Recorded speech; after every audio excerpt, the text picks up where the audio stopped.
so for 25 years, Mom has not been using soap, and this is what she does. What you do is you use about a tablespoon of baking soda in a cup. I just use this little, I keep this container sitting in my bathroom, and before I get in the shower, I take my cup, add my baking soda, and then when I get in the shower, I put a little bit of water in, stir it with my finger. That's real professional there. And I use about 8 ounces of water. You can see, I would probably fill up the cup just a little bit more, but it doesn't have to be exact. Yep. And then I pour it on my hair. First of all, I get my hair good and wet and kind of mush it around. And then I take this and I just pour it on my hair and I rub it in like you would rub in shampoo. And just rub it in real good like I'm shampooing, and then I rinse it really good. With the hot water in the shower. Now, it's going to feel funny at first. Don't panic, because everybody thinks the suds is what cleans your hair when you do shampoo, and this will have no suds whatsoever. It's the baking soda absorbing the oil. Yeah, and you can use it on oily hair. I did it.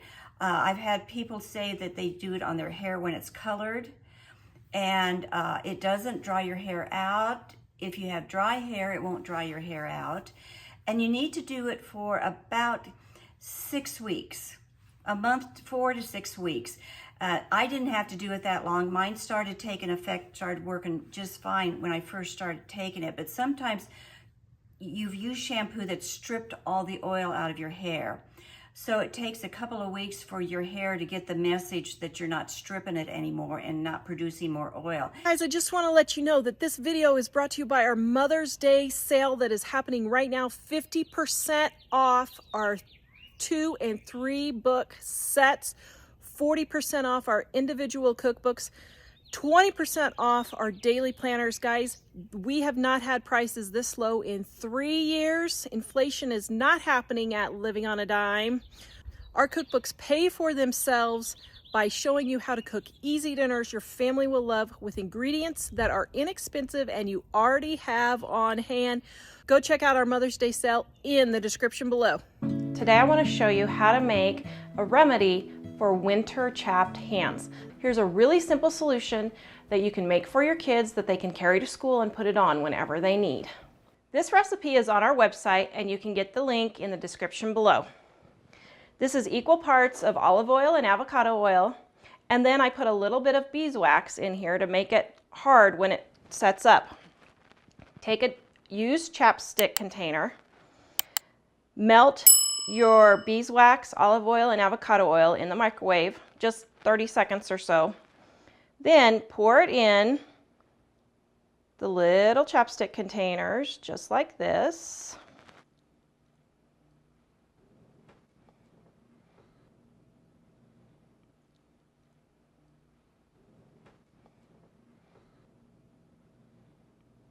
Then just set them in the refrigerator or leave them and they will get hard. Then your kids can just take them out and rub them on their hands. If your kids would rather have something like a lotion bar, you can take your mixture and pour it into a silicone mold. This is one that I have for my soap making, but you can find them at the thrift store for 20 or 50 cents or $1. Let it set. Then, if they want to take it to school, you can just put it in a mint container and they can carry that in their backpack.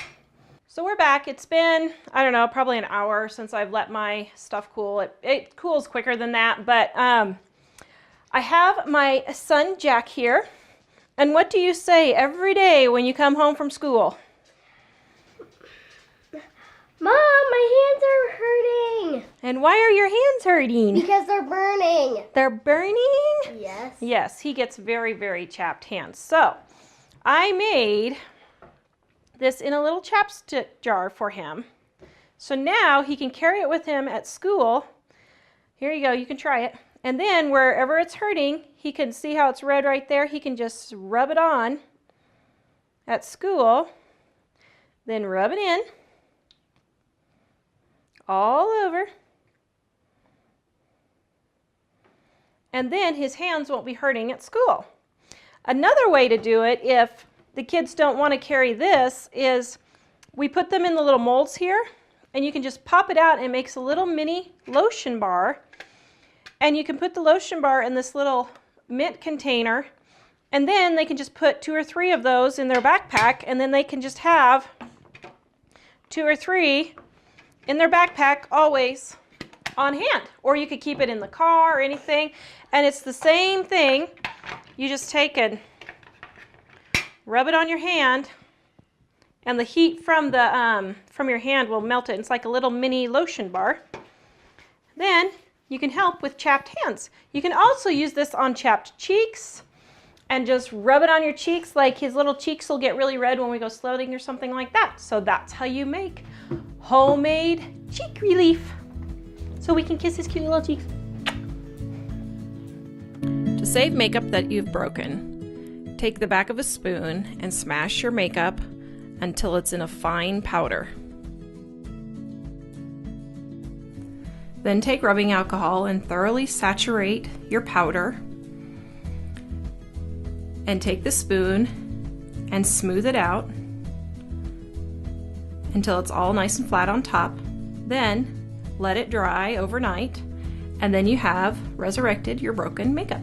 So I wanted to share a tip on how I save money on hair color. I color my hair for about $1.50 per treatment, so about once a month or so. What I do is I just have to touch up my roots because I keep the same color every time. So this doesn't work if you're changing your color drastically, but if you keep the same color, it works really great. Mom's been doing this for years, so I decided to try it, and it works really good.